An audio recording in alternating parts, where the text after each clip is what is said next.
हाँ तो नमस्कार प्रणाम। दोनों हाथ से बस स्वागत हमरे भूषणा स्टार नाम।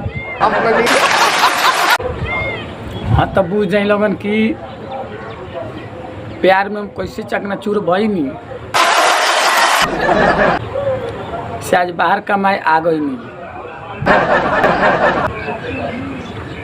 प्यार में कैसे चकनाचूर भईनी जो हम आज बाहर कमाए आ गईनी।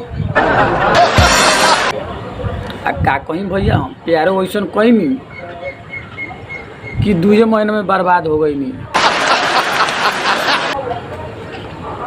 यही लिए हम कहें भैया ना करिए प्यार, ना करे हम प्यार,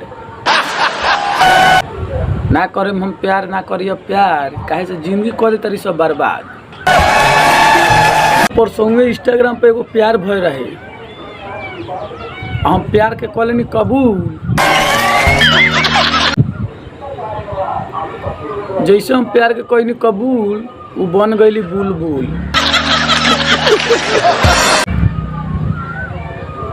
यही लिए हम प्यार तो करत ना रहनी, लेकिन इंस्टाग्राम पर वो दिन कहाँ से हम लोग फॉलो और रिक्वेस्ट भेजली,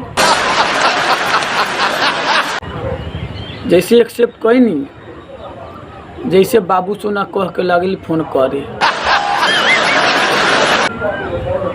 यही लिए भैया हम कहें कि प्यार पर ना जाइए अब रौरा मरे, काहे से कोई तरी से जिंदगी झोंड।